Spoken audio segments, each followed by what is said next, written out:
Hello लोगोफोर, नोंथांमोननि गेजेराव आं आरो मोननैसो गोदान आपडेट भिडिअ लानानै फैबावबाय। आसा खालामबाय नोंथांमोना भिडिअखौ जागायनायनिफ्राय लानानै जोबजासिम नायलांगोन होननानै। लोगोफोर, बैफोर आपडेटनिनो गिबि आपडेटआव दङ साननैसो सान सिगांनिफ्रायनो फावखुंगुर सिमां सैनारि आरो फावखुंग्रि गेमस्रि दैमारि बिथांमोननि जुलि जानाय मोनसे सावगारि ससियेल मिडियाफ्राव गोसारबाय थानाय। बे सावगारिनि गुबै जाहोनानो जादोंमोन मोनसे थास' बिबार मुंनि मोनसे मिउजिक भिडिअनि सावगारि।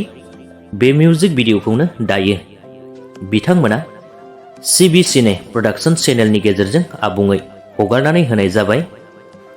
जायफोर नोंथांमोना गोबाव समनिफ्राय बे मिउजिक भिडिअखौ नायनो थाखाय नेनानै दंमोन, नोंथांमोन बयबो सिबि सिने प्रडाक्शन चेनेलाव थांनानै दायो थास' बिबार मुंनि मिउजिक भिडिअखौ नायहैनो हासिगोन। नेक्स्ट आपडेटआव दं लोगोफोर, सिगां बोसोरफोरनि बादिनो बे बोसोरावबो जाम्बी फिल्म प्रडाक्शन बेनारजों बे बोसोरावबो मोनसे आबुं बर' सावथुन दिहुननो थाखाय आखायाव लानाय जादों आरोना। बे सावथुननि मुङानो जादों गोसोआ बोराया। बे सावथुनखौ सुजुदों मुंदांखा बयजोंबो सिनायजानाय दैमासा एबा मेन्देला ब्रह्म बिथाङा।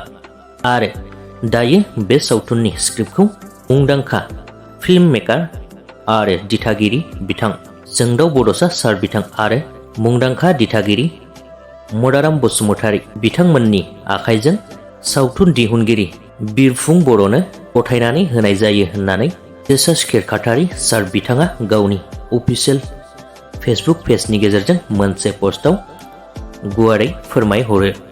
नेक्स्ट आपडेटआव दङ लोगोफोर, आर'नाइ बर' फिल्म प्रडाक्शन बेनारजों बे बोसोरावबो मोनसे आबुं बर' सावथुन दिहुननो आखायाव लानाय जादों आरोना।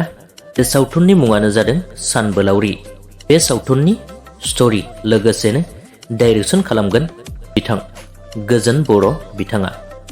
बे सावथुनखौनो प्रडिउस खालामगोन अनजालु बसुमतारी आरो डिअपिआव भदा खिरखातारि बिथांमोनहा। बे सावथुनाव गाहायै फावखुंगुर आरो फावखुंग्रि महरै लानाय जादों फावखुंग्रि फुजा मुसाहारि आरो फावखुंगुर सोरां नार्जारि बिथांमोनखौ। लोगोसेनो बेवहाय आरोबाव गाहायै फाव खालामगोन प्रबिन मैथाबर, दांखो लोदो आरो गोबां फावगिरिफोर। आसा खालामबाय बिथांमोननि सावथुना बयबो रायजो राजाफोरनि अनसायनाय मोनगोन होननानै।